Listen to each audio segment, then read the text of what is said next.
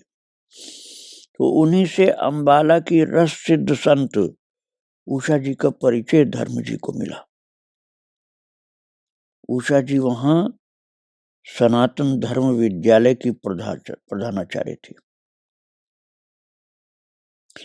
भक्तों, वो महान विद्यालय सनातन धर्म विद्यालय जो अम्बाला में था, मेरा ख्याल अब भी होगा, वो कितना अद्भुत विद्यालय था, जहाँ उषा जी जैसी महान सिद्ध भगवत भक्ता और उनकी सखियां सहेलियां सब टीचर थी, जहाँ भक्ति की पढ़ाई होती थी।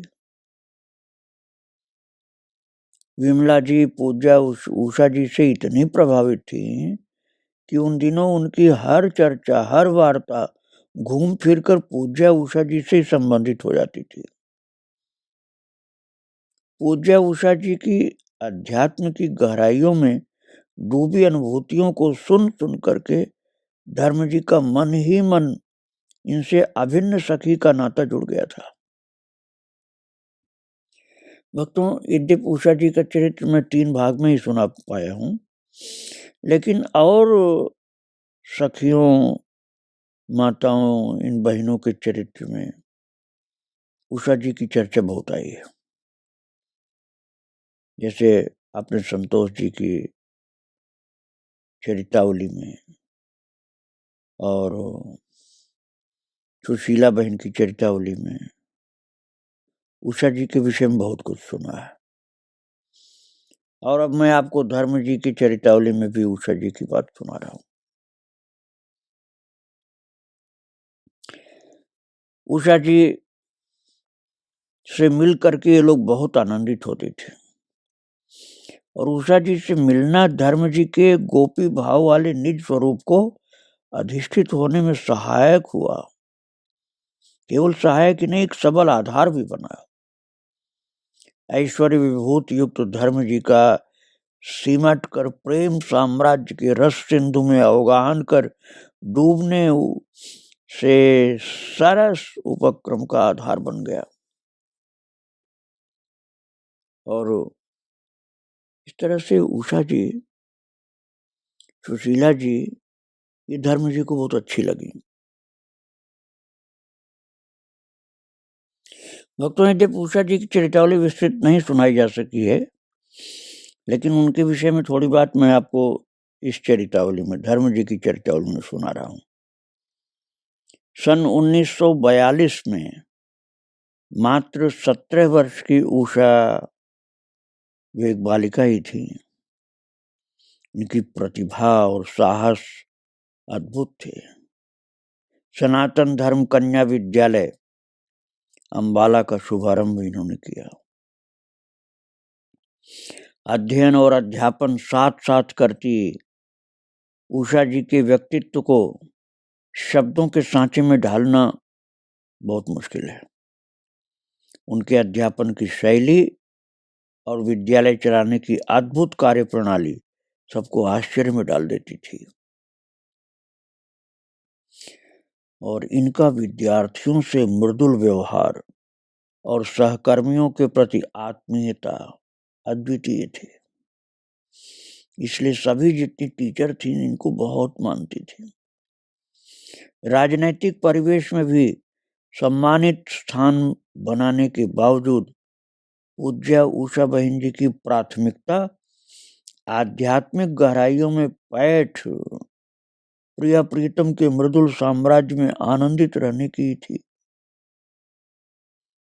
अचंभे की बात तो ये है भक्तों कि वो अपने मन की त्वरा पर व्यस्तता का खोल ओढ़कर इतने दिन तक ब्रज से बाहर रह सकी। बहुत जिम्मेदारियों को भी निभा रही थी और कृष्ण की भक्ति में भी डूबी हुई थी। शायद इसीलिए श्याम सुंदर ने इनकी सी रुचि वाली, सममना समभाव वाली सुशीला बहन जी, विमला नेविल जी, पुष्पा जी और धर्म जी जैसी सखियों का, सहकर्मियों का संग प्रदान करके उस उद्दीपन के प्रज्वलित होते रहने पर भी उसमें विलीन होने से बचा कर रखा था। देश विभाजन से कुछ पहले 1946 में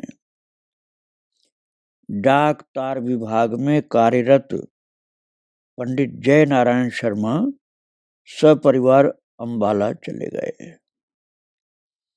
और उन्हीं की सुपुत्री सुशीला जी के आगमन से पूज्या उषा जी को अभिन्न मना घनिष्ठ सखी के रूप में उनका सामीप्य मिला।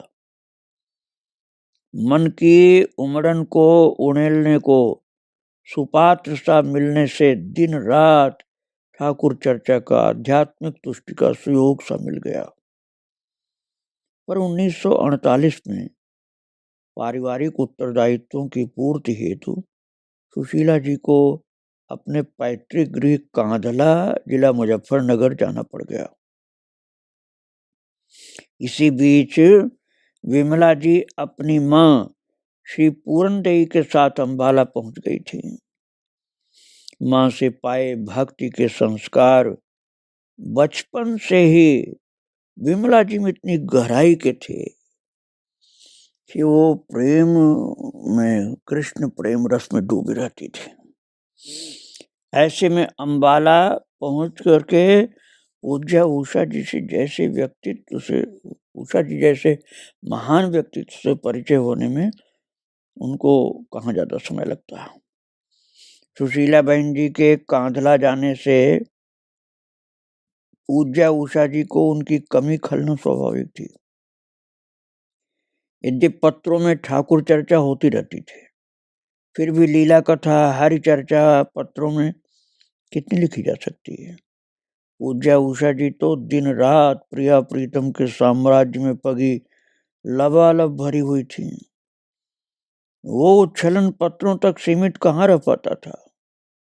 विमला जी का संग पाकर के वो उच्छलन और अधिक गतिमान हो गया। मां पूरनदेवी के साथ लाहौर में विमला जी को धर्म जी का खूब सत्संग मिला था। नाम स्मरण का आधार बने उनके व्यक्तित्व में पूज्या उषा जी की अद्वितीय सरस उच्छलन ने कृष्ण प्रेम रसधारा का प्रवाह लीला चिंतन की ओर मोड़ दिया। दिन रात ठाकुर चर्चा, प्रिया चर्चा में, ये प्रिया और प्रीतम की चर्चा में प्रिया प्रीतम के प्रियजनों का उल्लेख स्वाभाविक ही है भक्तों। तो धर्म जी का दिव्य सुभक्तिमान व्यक्तित्व विमला जी को बचपन से ही ओतप्रोत किए हुए था। इसीलिए उषा जी से प्रिय चर्चा करते समय श्री विमला जी धर्म जी की ठाकुर विषयक चर्चा प्राय किया करती थी।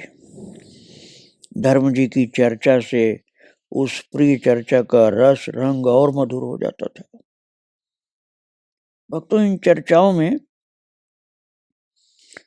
उषा जी को मानसिक रूप से धर्म जी की निकटता प्राप्त होती थी और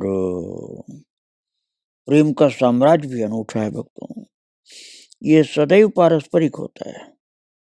विमला जी बीटी करने दिल्ली गई तो धर्म जी से पूज्या उषा जी की चर्चा भी चलती रही। पूज्या उषा जी बहुत आध्यात्मिक गहराई की थी। श्री युगल वर संबंधी सरस अनुभूतियां श्री धर्म जी के मन को लुभाने लगी। उनकी पूज्या उषा जी से मिलने की उत्कंठा प्रबल हो गई। इस तरह विमला जी अपने समय की इन दो विभूतियों धर्म जी और उषा जी को मिलाने में सूत्रधार बनी थी भक्तों, और इस कार्य में सफल भी रही, आनंद भर दिया, क्योंकि महान विभूतियां थी। उषा जी भी महान विभूति थी और धर्म जी भी महान विभूति थी। आगे इनके विषय में और सुनाऊंगा भक्तों। आज इन महान महान महान महान सखियों भक्त माताओं को प्रणाम करके यहीं विराम दे रहा हूं। श्री राधे राधे, जय श्री राधे।